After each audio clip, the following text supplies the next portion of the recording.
Ayan, good afternoon mga AF2, AFP at yung mga minimalist natin dyan na designer. Okay, so ito na yung hinihintay ninyong lock screen ng ating AF2, AFP. Yan. Actually, pwede din siya sa mga kahit anong unit basta Android.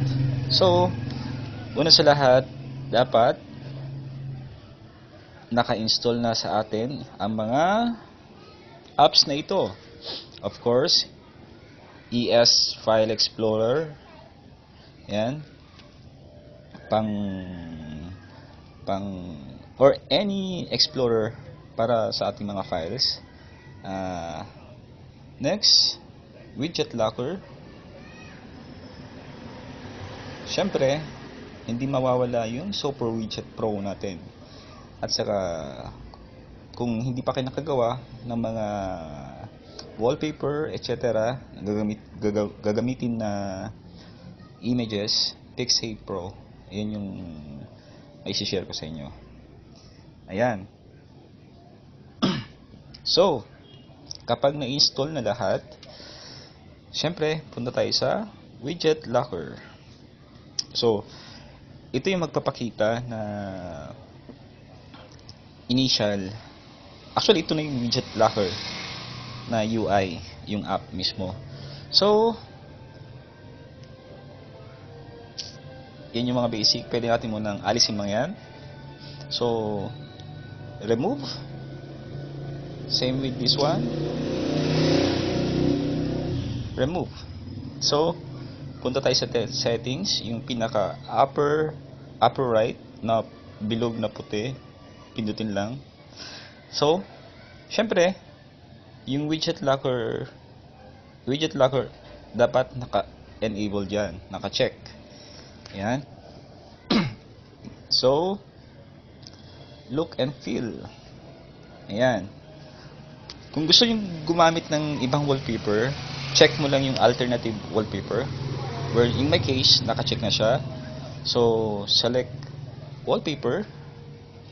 Ayan. So, pupunta na sa browser natin. So, ang pinili kong wallpaper, this one. Ayan. And then, isa-size mo siya sa size na gusto mo. Sorry, medyo may ubo. Then, pag okay na kayo sa size ng wallpaper mo, click save. Ayan. Kung gusto yung medyo dim yung wallpaper natin, hindi ganun itsura mismo, yung background tint. Ayan. Yung sa upper part, pwede mong actually ganyan yung original wallpaper natin. I-dim lang natin ng konti para less usage of power. Same with sa baba. Pag okay na, back mo lang.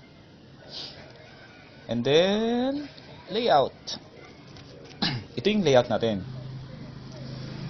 Actually, pwede mong bawasan, pero ako, gagawin natin 12 by 12.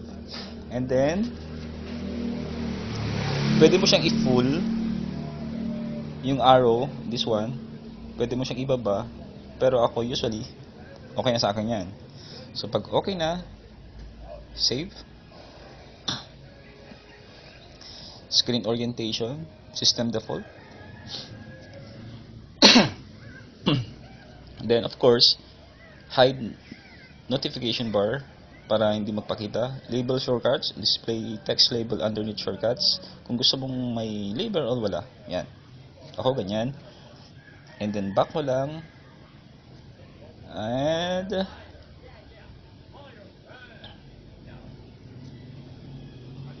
actually, yun lang yung ginalaw ko. Look and feel. Yung behavior naman, wag na. Ayun. And then, back mo lang. Back key. Then, dito na tayo maglalagay ng mga widgets. So, click mo lang. Siyempre, para sa baba, custom slider. It's either, meron ng iba't ibang theme. May Android, default, Honeycomb, ICS, pwedeng iPhone style, Jelly Bean style, MIUI, Motorola. Ewan ko kung anong ano to, kung anong brand ng phone. In my case, ang gagamitin ko and Sensory. So, ang gagamitin ko lang ngayon as for my example, Android default na lang natin. So, pwede mo siyang palitan yung dalawang icon actually. Yung una, swipe right mo lang, widget locker actions, kung anong gagawin niya. So, mag-unlock lang siya. So, yung second one, swipe left, widget locker actions, kung anong gagawin niya. Pwedeng direct sa camera, pwedeng brightness, dialer. So, it's up to you kung anong gusto mo. So, para sa akin, default ko is SMS. Select application to launch. Kung marami kayong SMS application, so piliin mo 'yon, then piliin mo yung gusto mong SMS. Sa akin yung messenger logo. Ayan. Then press done. Yan, nakita mo maliit siya. So, long press lang, precise, taas mo ng konti, then kung saang position mo gustong ilagay. Sa akin sa pinakababa. And then next one, yung track natin, widgets. And syempre ang mahiwagang Super Widget Pro. Ako usually 1 by 1, anything naman pwedeng gamitin, pero ako usually 1 by 1 kasi nare-resize mo naman. So, tap on it, resize. Bahala ka na kung gaano kalaki. Then, tap. In my case, meron na nakasave kanina. Meron akong nagawa. So, yung nagawa na, ilagay mo sa SD card, Super Widget na folder, open mo, and then meron kang makikita mga folders ulit. Pili mo yung templates, open yung templates, then dun mo siya i-paste. So, sa SD card,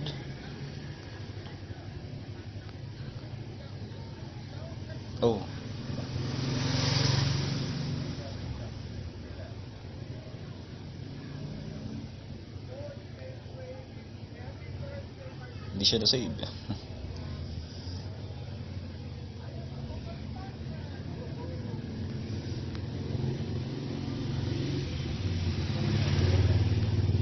Ayun. Click mo lang. Then, back. Hintay mo lang mag-pop up.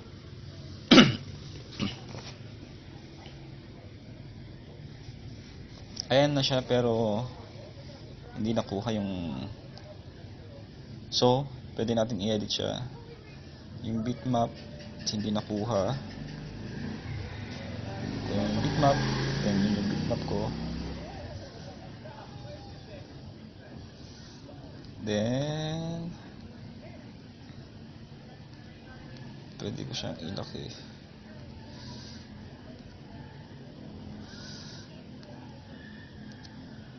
Then, okay na yan.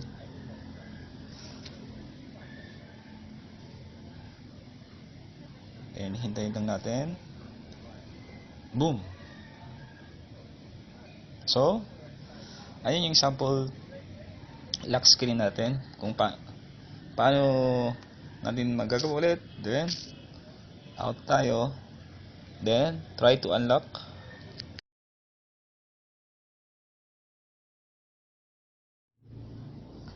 So, nawala kanina. So, try to unlock. Open natin. So, yan na.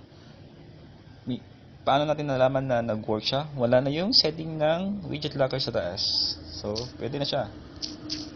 Isa pa? Ulit? Yung message naman, direct siya sa message. Lock. Open. Yan.